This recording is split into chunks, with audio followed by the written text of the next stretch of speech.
Welcome everyone to episode 3 of Games and Gaming Podcast, Lords of Physical Media. In this episode, you'll get to hear what games I was playing last week, what we think about Steam games and physical copies, the Lords of Waterdeep board game, and much, much more. Please enjoy.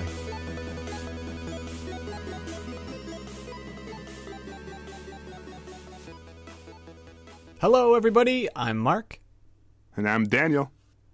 And last week I did lots of fun and exciting things. Mainly played video games, because that's what I do. A couple of video games I was playing are the Steam games that I'm trying to work my way through now. And the first one was Crypt of the Necro Dancer. This game was very challenging, but fun, I guess you could say at the same time. It's like a Binding of Isaac in...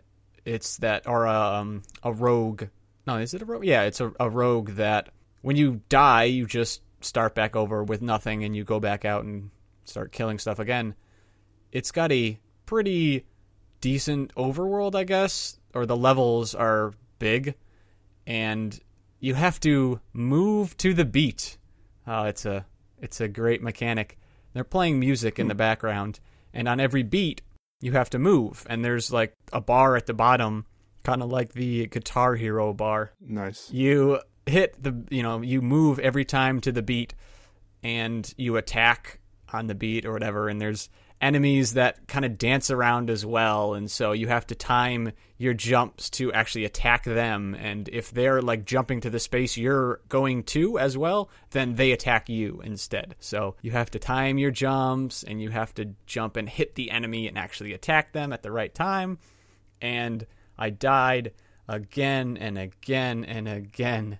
There are I think there's 3 zones or 3 like levels, and each level has like 5 layers to it. You go down like 5 ladders, and then you fight a boss at the end of it. And There's mini bosses on each floor, and you have to kill the little mini boss, and then you can go to the next floor. The mini bosses are difficult, and all the enemies are difficult, and you can get all these upgrades and stuff. So when you die, you go back to the little town or starting area, and you get to upgrade your items from the gems that you find there. And you can usually find like 2 to 3 gems in the first level. And then when you die, like I did again and again and again, you go back and you trade in your gems.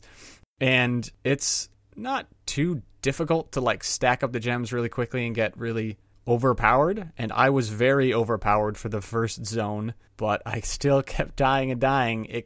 It got to the point where I had almost all of the upgrades, like the ones that cost less than like 5 or 6 gems to buy, and I still just couldn't get it. It was hard. What was killing you? It's the enemies. Like you were falling into big crevices, or just the enemy was kicking your butt? No, there's enemies, and there's like traps in the floor and stuff like that. And if you're not paying attention, you like running away from an enemy, you jump on a trap, and then that kills you. But you start out with like 3 hearts, and I think by the time I finally beat the first zone, I had like 6. I think I had 6 hearts, just because I kept buying them when I would go back to town, buying more hearts. It was difficult. I didn't really grasp the game, I think. I was having difficulty just getting the concept of the game. At points, I would just like get mad, and I'd be like, no, I want to jump now. I don't want to jump on the beat. Screw the beat. I want to go when I want to go. And that doesn't work either. You just don't move if you smash the keyboard like I was doing. And, I played that game, really enjoyed it. Got through the first zone, started on the second zone. I think I did a little bit in the second zone. Killed a bunch of enemies, and then was like, all right, I think I'm done. My hour's up. I think I played it for like an hour and 20 minutes just because I was having fun. Because I think like right at the hour mark, I got to this. I finally unlocked the second zone, and I was like, all right, I'll keep playing. And then I realized the second zone was just as hard as the first, if not a lot more. So I gave that game a rest. Another game that I played, though, was Banner Saga. And I've heard a lot of good things about this game. A lot of people really like it. I believe the second one is coming out soon, if it's not out already. I know people are excited about that. Cool. But Banner Saga is it's a turn-based strategy game Okay. Tactics. There you go. Like Final Fantasy Tactics. You have your overworld, and it's a grid map, and you move around in the grid map. I put the game on the easiest setting because I was not planning on dying a bunch of times, and I do believe I died at least once. And I've heard, that the game is very difficult to kind of beat. There's two separate like life bars that enemies have. They have a shield, and then they have a life bar. And it's interesting because you do as much damage as you have health left, if that makes any sense, which it probably doesn't. So as you take damage, you do less and less damage to the enemies. And then you do less damage if they have armor. So if you attack their armor and get their armor down, so say they have 10 armor and you have 10 attack, you're only going to do 1 damage to their health if you attack their health. But if you attack their armor, you do maybe 3 damage to their armor, and then the next time you attack them, you do 4 damage to their health, or something like that. The numbers might be a little off, but it's like that. So it's beneficial to attack the enemy's shields first, and then attack its health. I had a little bit of trouble first time I was playing around with that, because I just wanted to get in there and kill them real quick and not have to worry about them. But obviously, if they have a lot of armor, you just can't do that. Yeah. And I think that's probably one of the times that I died, is I just was ignoring the armor. And it was like the tutorial level saying, you have to destroy the enemy's armor. And I'm like, puh, tutorial, don't tell me what to do. I do what I want. I'm an experienced gamer. Yeah. I'm an experienced gamer. That is not true at all. I've been playing games every day for every day of my life, and every day and every day. And I am nowhere near as an experienced gamer. As clear from the games that I play, and I play them terribly. Another game that I wanted to talk about was it's a horror game called Among the Sleep. And it is scary. Oh, nice. It is very frightening.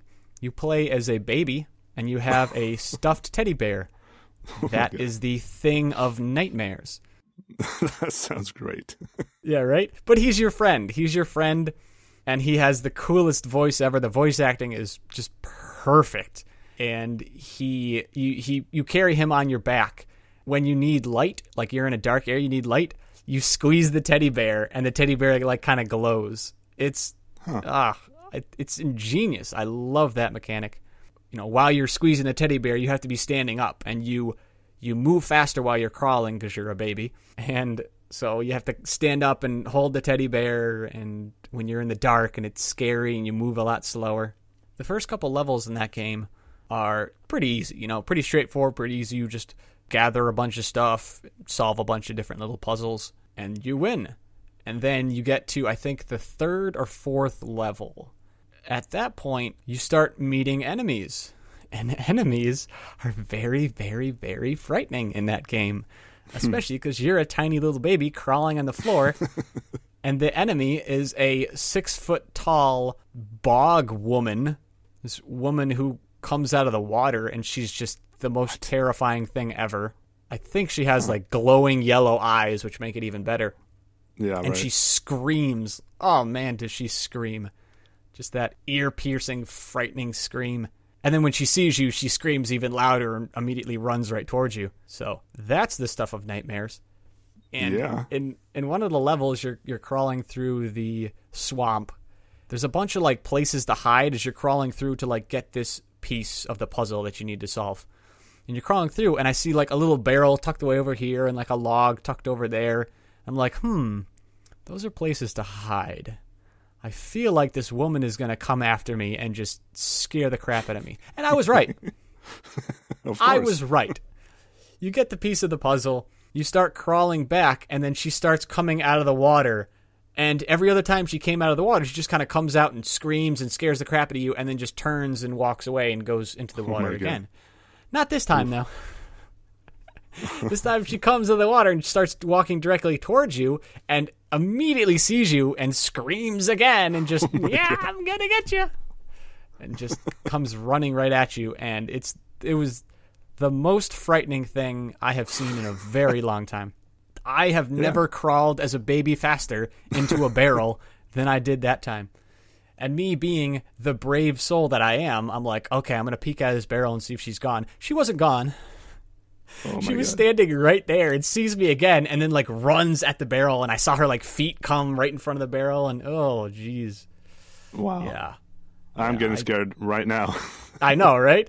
I consider I'm all- myself a man, but boy did I scream like a 6-year-old girl. Yeah, it sounds pretty frightening. For Yeah. sure. And what have you been up to, Daniel? Nothing that frightening for sure. Oh, Yeah, I've been just hanging out at home trying to play some board games, like always. I actually attended our bi-weekly board game night at the local gaming store the other night. Ooh. And got to play an old classic, Carcassonne, which is a tile laying game. You're trying to build What's the name of it? Carcassonne. I think it's named after a city in Europe somewhere. Okay. I haven't researched the name, but it's basically a tile laying game where you're trying to get points by placing your meeples in different area. The meeples are little figures that look like a person that you place on the board games, and you put the meeples down. When you place a tile, you can place a meeple down. So you're trying to either create a fort with the tiles and also complete paths. So you can get points for completing paths or completing forts if you have a knight, they call them, inside the fort while it's being built, and then you complete it. Then you get points for a certain amount of tiles that you have in that fort. I keep saying port. And What are some of the tasks you're completing? well, you're just going around turn by turn until all the tiles run out. And as you land your tiles down, you're just trying to create a big fort so you can get more points. Because the more tiles the fort is, the more points you get. Or you're trying to build a long road or path, and by the end of it, you get a certain amount of points per tile that the path is. And you're trying to build other. It's a bunch of you just place tiles down, and then you place your meeple on the tile pertaining to what you want to do. If you want to be a robber, which goes on the roads. So if you can complete that road, when that road is completed by anybody, not just you, but anybody, if anybody completes that road, you get points from the beginning of the road to the end of the road, depending how long the road is. Also, the same thing for forts. If you have a knight in the fort, if anybody completes that fort, you get points pertaining to how many tiles that fort is. And also you have monasteries that get points for every tile that's around it. And the farmer is something I neglected because I've only played this game 3 times really. And I didn't realize how important the farmer is because that's the only meeple that gets counted at the end of the game. So you place your meeple down, that farmer, on the grass field. And it's not until the end of the game that you see how many points you're going to get for that farmer. And at the beginning, I was like, farmers, I'll do it later because I don't want to lose my meeple. I want to have more meeples to place down on the board. But then it turns out once somebody has a farmer down, they start controlling the whole area. So if later on you want to put a meeple down, you can't because the other player's farmer is already on the board. So I was stuck not able to use any farmers at all the whole game. So at the end of the game, I was second to last, only because my daughter was playing and she got last place. That was her first time playing the grown-up version of the game. She's played because we own the game My First Carcassonne, which is basically specifically made for children, and it's really simple. It's pretty fun, but it's simple enough just for children to play. But she really wanted to play this one, the grown-up version, right? And she did all right, but it's like me. She didn't use any farmers, and she ended up last, and I ended up second to last, only by a couple of points in front of her. And the first player was like... You were playing with hardcore gamers that knew the value of the farmers. You think they would have told me. You think that guy would have said, hey, farmers are important. You should place that down right away. He didn't say anything. He just played. Because he wanted to win, obviously. Probably, but whatever. And after that, we played one of my favorite games, The Resistance Avalon. It's a hidden role game that the goal of the game is to go on quests, and there's going to be a traitor in the group, and you don't know who's who. So it's a hidden role game. So that's one of my favorite types of games. During each round, a player is going to pick a team.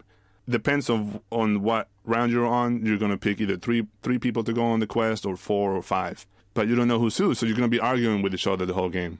Be like, no, I'm not the bad guy. I think last time we went on the quest, it failed, and you were in the quest. So I think you're the bad guy. So it's like a bunch of back and forth trying to figure out who's who.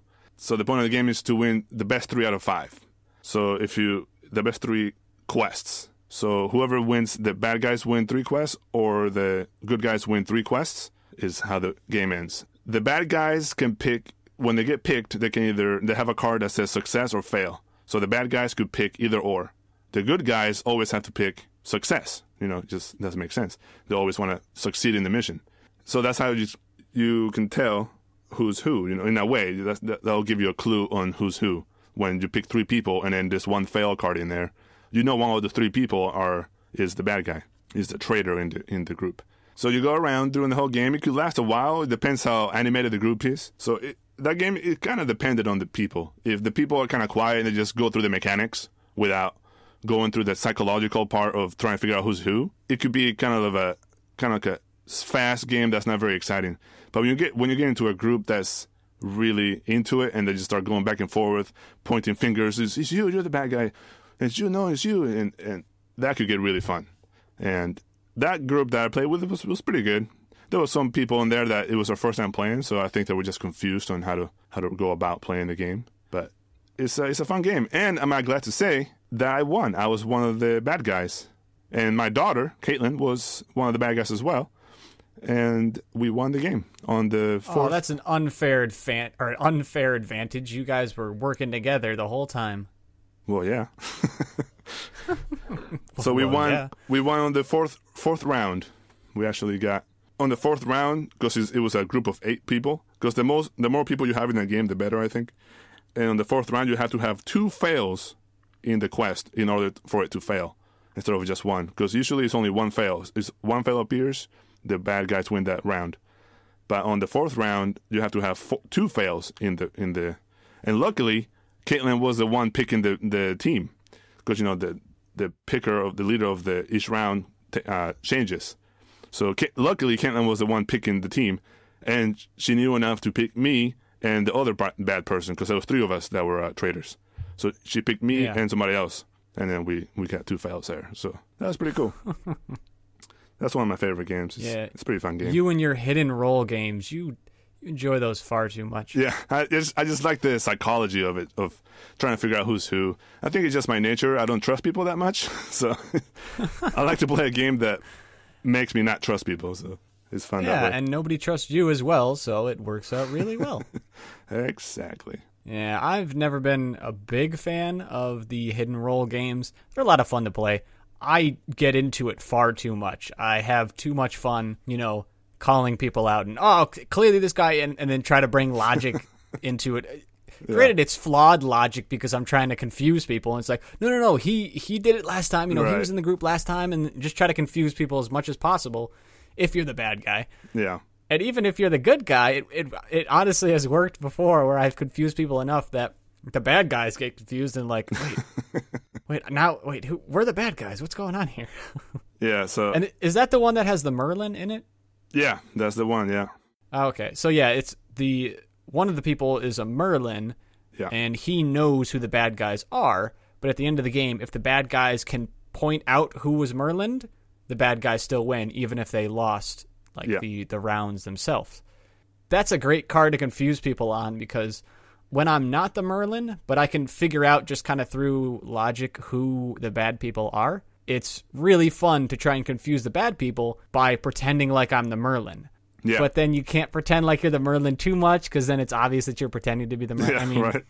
I have done really well to make everyone think I was Merlin. They're like, oh, obviously he's Merlin. And I'm just like, nope, I'm not. I'm just a jerk. Yeah, that's pretty good.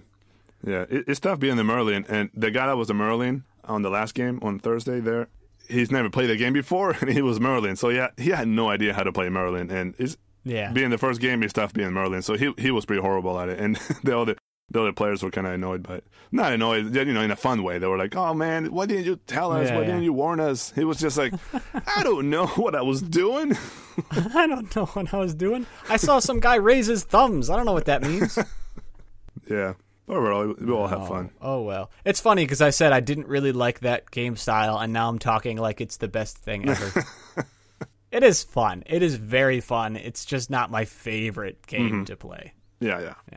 All right, when we go ahead and kick off the video game segment, that's my favorite one. I bet. And on the video game segment this week, I want to talk about something that's very near and dear to my heart: Steam games and physical copies. On the Steam games, you can have a whole lot of them, and you can just save them all to your computer, and it's easy and it's great. You can download any game ever made by anyone ever. But with physical copies, you get a physical copy. You get something in your hand. You get the game manual, you get the case, you get the artwork, and there's something to be said about that. I know plenty of people that say, I'm never going to buy a Steam game when I can go out to the store and get the physical copy. I'm paying the same for both of them, so why would I not want a physical copy? Yeah, that's definitely a valid reason. I can agree to a certain extent. Mm-hmm. I will get the super duper bonus extreme $80 special edition copies, and that's pretty much it at this point. Yeah. Like, I used to buy every single game and get all the cases, and I don't have a huge collection, but I've got a decent collection, and I like to have, my collection out and display my collection and say, hey, look how much of a nerd I am. Everybody likes that, right? Right? Yeah, sure. Mm-hmm. Yeah, okay. And it's just fun, it's like having an entire wall of movies or whatever, but it's a whole wall of video games. It's not a bad thing, so I really like having physical copies of games, but nowadays I move every so often, and moving with a whole bunch of empty cases is never a good thing. It just takes up space, and moved into an apartment that was a lot smaller than my last one, and I had to try to find space for stuff. The first thing I'm thinking, I'm like, man, I could just throw away all these game cases and I'd have so much more room. But no, I'll never do it. I might do it at some point. I did it. I threw away all the game cases and I put them all in a CD holder thing. It's nice, but it also makes it annoying trying to find a game. It makes it a little longer to find it, but excuse me, alphabetize? That's too much work. Just put them all in once. Throw them all in there. No, you must alphabetize. Everyone knows that. Ugh. Such a noob over here. So, got, all my games displayed, and I really like it. It looks great. My Steam library is too big to have all those games. Would be able to fit all those cartridges in my apartment. Yeah. So, it's not worth it in that sense when you want to buy, like, all the little indie games that they don't have physical copies. But, speaking of that, I found that Goat Simulator has a physical copy. Huh. If you go to like Walmart or something, they have Goat Simulator. And a friend of mine was about to buy it, and I was like, hold off before you actually buy that. Look it up on Steam first, you know? Look it on Steam, buy it on Steam, play it on Steam. I think you'll be happier that way. Just because then you don't have a Goat Simulator box sitting there. I don't know. He ended up buying it on Steam, so maybe I'm a terrible person for telling him to do that, but it was just like, this game is on Steam as well if you're going to buy it in the store, There's another option for it. And then we played a lot of Goat Simulator, and it was a lot of fun. Goat Simulator. Jeez. Oh, that game is just fantastic. I love that. It wasn't like a joke game. I think it was for like a game jam, I want to say. Huh. That they created it for like a game jam, and everybody loved it. It just got so popular so fast, and the developers were like, let's keep developing this. Let's turn this into an actual game. And I love that they left all the bugs in there, and they're like, find the bugs, because they're in there. That's pretty funny. Yeah, there's game-breaking bugs. If you can find them, good job. That was like for the original, when it was like first released, there were a lot of bugs, but they've cleaned it up since then and made it run a lot better. Cool. There are still bugs. Like when you climb up a ladder, goats can't really climb ladders. So your goat just stays horizontal, and you climb the ladder, and its head just hits every single rung and just like flips around as it's going up the ladder. Oh, it's hilarious to watch. That's just a great game to sit down with a friend and play for, half an hour. Try to lick the plane as it flies by. That's a challenging feat. I have done it. That sounds pretty funny. But it's challenging. That sounds pretty funny. Yeah, right?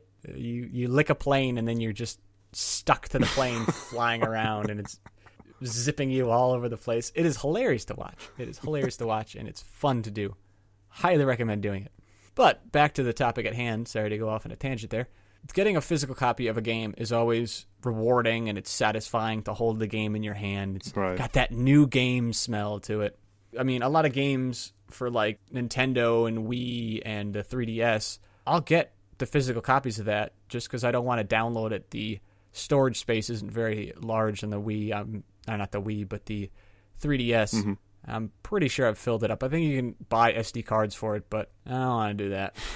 I got my little baby SD cards that I've filled up very quickly, and, you know. Yeah, I have a friend, actually, that is the opposite when it comes to choosing between physical and Steam. He told me that he's done buying physical copies. He's straight up just digital always now. And oh, yeah? Yeah, I think that's... I'm pretty sure I'm probably going to be the same way. But like you said, I'm going to just be...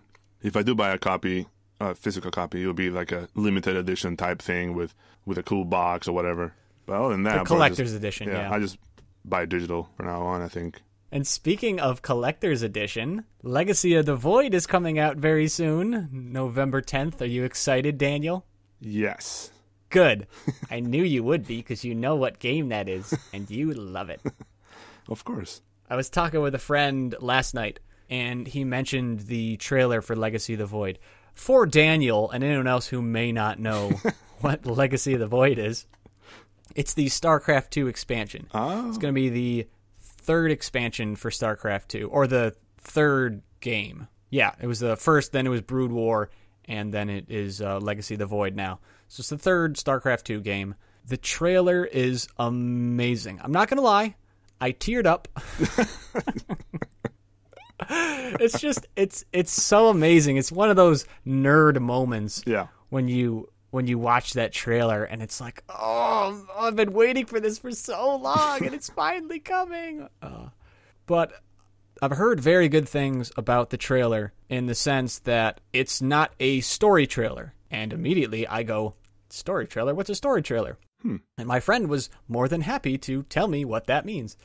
In the sense that a story trailer kind of tells you what's going on. It jumps around. It shows you this scene over here, then it cuts over and it shows you what these guys are doing over here, and then it shows you this guy, and a lot of trailers do that. And it makes a very good trailer. Actually, most trailers do that because they're trying to show you as much as they can of the story, saying this is amazing. Play the game. 9 times out of 10, I go, yes, this is amazing. I will buy the game. Thank you. Thank you. The Legacy of the Void trailer is not that. It is a moment in time, is the way my friend described it. That means is that it is like a movie. It starts here, and something happens in this location, and then the trailer ends.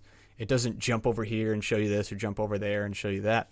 I really like that. As soon as he pointed that out to me, it immediately became clear on why that was the best decision to do. You know, there's one moment when the two Templars merge and they form the Archon, and it goes power overwhelming, that I just lost it. I lost it.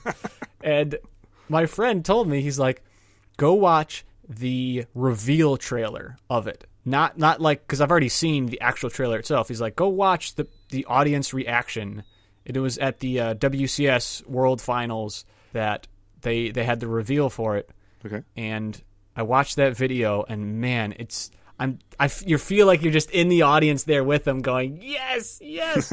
and as soon as the two Templars start merging, everyone in the audience screams, power overwhelming. Oh, it's so great, you know. Nice to see that, to see everyone's reaction to it, because that was my exact reaction when I saw it the first time. Pretty cool. Boy, was it a good one. But on that note, again, off on another tangent, Daniel, why don't you go ahead and take us into the board game segment?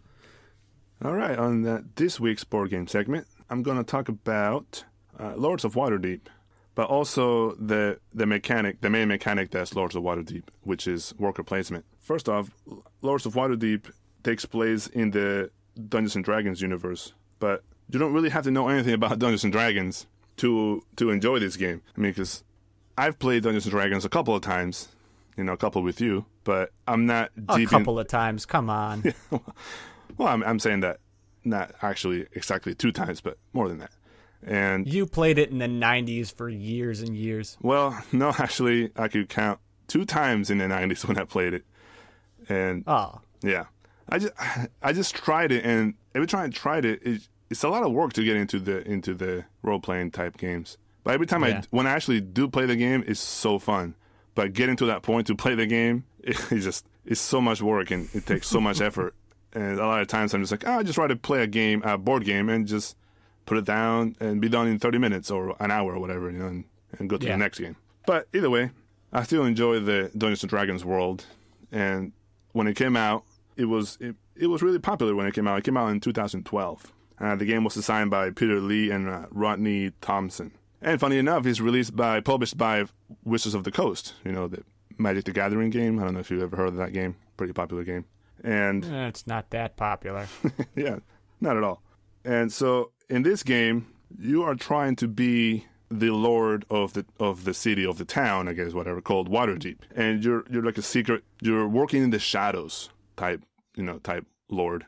And you are going to try to have the most influence in Waterdeep by taking on quests and sending out different adventurers to complete the quest for you. And each quest will give you different, like it might give you money, it will give you influence points. Because at the end of the game, that's how you count who won, who has the most influence points, right? So there's not a couple, but let me see, like 10 or 11 lords that get shuffled and then passed around to the players. And each lord has a little mechanic, a little end game way to get points. So one lord might be saying something like, at the end of the game, you score 4 points for each Arcana and Piety quest. Or is it Piety? Piety? I don't know. Well, you have quests that you can pick throughout the game by placing workers down. So think of it as you're this lord and you have all these lieutenants that are working for you. And you say, hey, I need you to go to the watering hole and get me a couple of wizards to go on this quest because I need to defeat this monster that's, going crazy over here in this cave. Or I need you to go get me an adventurer or a fighter or a cleric. So you send out your lieutenants, you place them on the board in different buildings that give you the resource. So as soon as you put the worker down, that's when you get the resource. So some buildings will give you maybe like 2 wizards or 1 wizard. Another building will give you a robber. So you have these little cubes.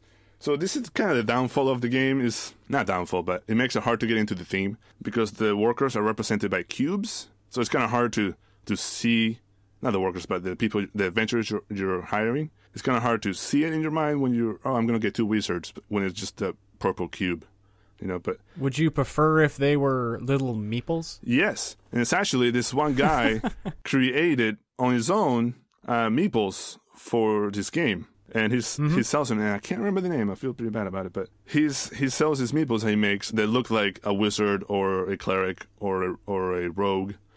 And I've heard people buy that, and it just makes the game even better, just because you can actually see the little figure, that you're going to send out. I was actually going to ask if this was the game with the little cubes, because I couldn't remember. Like I know we've played the game a few times, and I really enjoyed it. But I just remembered like little cubes in a game with these little like cubes everywhere, and I'd put a person over here and get a few cubes because of it. And I guess that was the game. And you brought up the little cubes, and I immediately went, oh yeah, I know that. Right. And I do know what you're saying, that it does kind of take something from it, that 2 wizards are just 2 cubes. Because when I was playing the game, I didn't even remember that those were wizards or those were these kind of people. I just remember their little white cubes or little purple cubes, and I was like, I want some purple cubes. I know. That's all I remembered. I've yelled at many people. I'd be like, that purple cube is a wizard. You want a wizard. You don't want a purple cube. That's a wizard.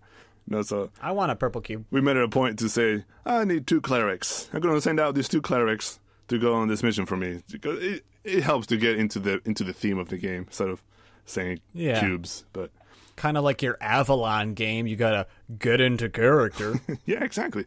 Yeah, so during the game, on your turn, you're going to place workers down, and at the end of your turn, if you have enough adventurers to go on a quest, like a warfare quest, it will say it requires 1 cleric, that's a white cube, 3 fighters, that's an orange cube, and 1 rogue, which is a black cube. And also 2 coins to complete the quest. So you'll be like, oh, I have enough people now in my tavern. Because think of it as your lieutenant goes out, talks to these guys. It's like, hey, man, I got this adventure for you. You can defeat the uprising from Undermountain for us. Come over here and we'll hang out here until my lord says to go.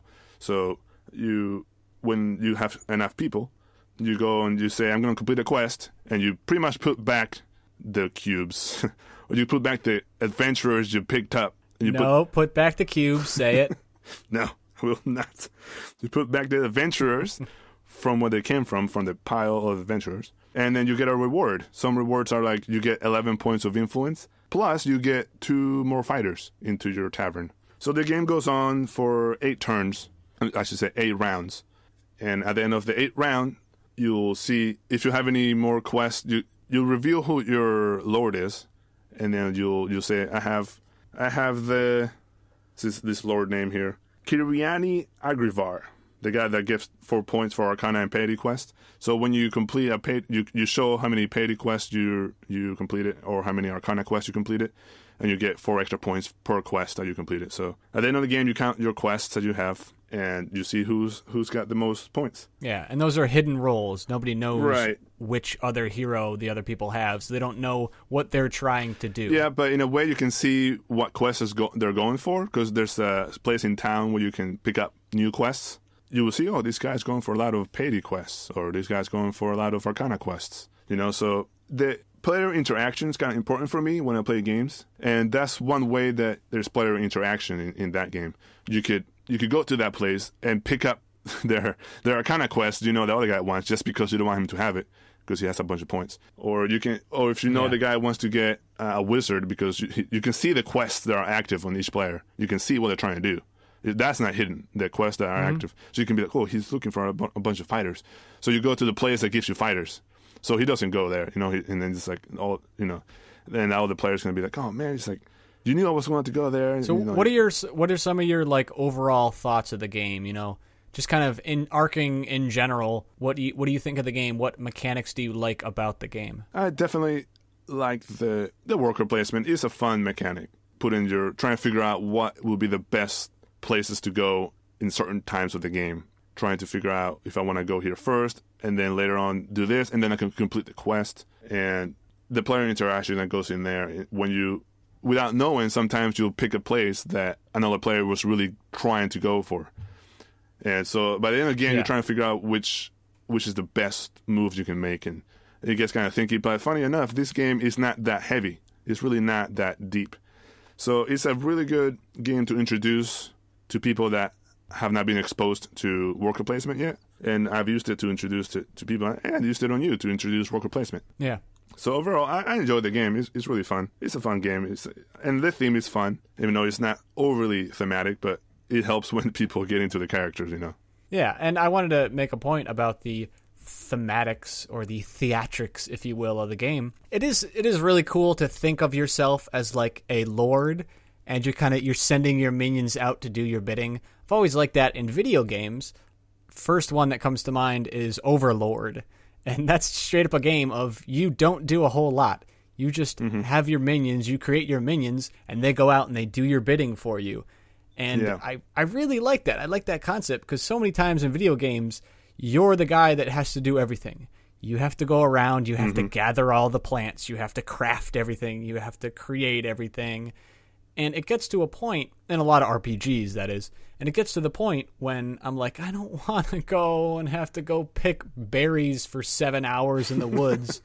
Why can't I just send somebody to do that? I'm like a lord of a castle. I own frickin' half the land, and I have to go out and pick flowers because, I don't know, no one can do it for me. And the Star Wars MMO, that was a really big thing, was that they're pushing, you have people that do stuff for you, Oh, you're cool. A mighty Sith Lord, or you're a Jedi, I don't know, what do they call them? Jedi Master? What are big shot Jedis called? Jedi Master? There you go, that's the one. I know, yeah. Yeah. You're a Jedi Master, you're a Sith Lord. Why would you be going out picking flowers? You send your people out to go and do that for you, and then in a certain amount of time they come back and benefit from it. You get the rewards. And a lot more games recently have been doing that as well. That came about in like the past couple of years, I want to say. that games started saying, oh, okay, maybe we won't make you run around and pick flowers for 12 hours so you can craft some item that's a little bit better than the one you're wearing. Right. Maybe we'll give you a mechanic to have people run out and gather stuff for you. And I feel like the mobile games had, kind of brought that about as well, because in mobile games, that's how they make money, is because you have to say, oh, I'm sending my people out to gather this material. All right, that's going to take 9 hours. I could pay $1 and it'll be done now. Yeah. Microtransactions. Yeah. That's how you make money. So that is something that I obviously do not like in games, and that's why I pretty much don't play mobile games, because every mobile game is designed that way. But anyway, getting off of that topic before I go off on another tangent, the idea of being a lord and sending out your people to do these things, I really, really like that. And I feel this game really captures that, because you get a quest. You get a quest, and it's like, this quest is this. You have to have this many people and that many. Or let me say it how I was playing it. You need 3 purple cubes and 1 white cube to finish this quest. And if you think of the game like that, it immediately doesn't become as fun. You lose all the little cool parts that make this game a Dungeons and Dragon game, make this feel like a fun game. But when you think about it, like, I need 3 wizards and a priest. What are the white cubes? I forgot. Priests are cleric, I should say, are white. Oh, thank you. Not the priests, are the clerics. Yeah. So I need 3 wizards and a cleric to do this quest. And then when you sit back and you actually think about that, it's really cool to think that you're a lord and you have your little hideaway somewhere, and you have these people that work for you, and you go, okay, I need you guys to go out, and I need you to do this for me so that I can get this and build my empire, kind of thing. I really like that. It's just really cool. Well, a good example of how the quests are pretty thematic is this one. It's a skullduggery quest, which is called Expose Cult Corruption, and that requires 4 rogues and a cleric. So you think about it, who's the best at sneaking around? Is rogues. Yeah. So you want to send them in there to gather information, during nighttime, and go in there to look through files and whatnot to expose the corruption. And you need a cleric, I guess, to hold them back, I guess, so the rogues are not too evil. Oh, to hold too crazy. The rogues are too evil because they'll steal all the things in there. Yeah. Okay. Yeah, exactly. So it's a good way. That's a good example of how the theme could come through. So if you just say, I just need 4 cubes and 1 white cube, it's not as thematic. You should say, I'll need 4 rogues and a cleric to go on this quest for me and expose the corruption in this cult. It helps you bring in the theme into the game, and the whole experience improves.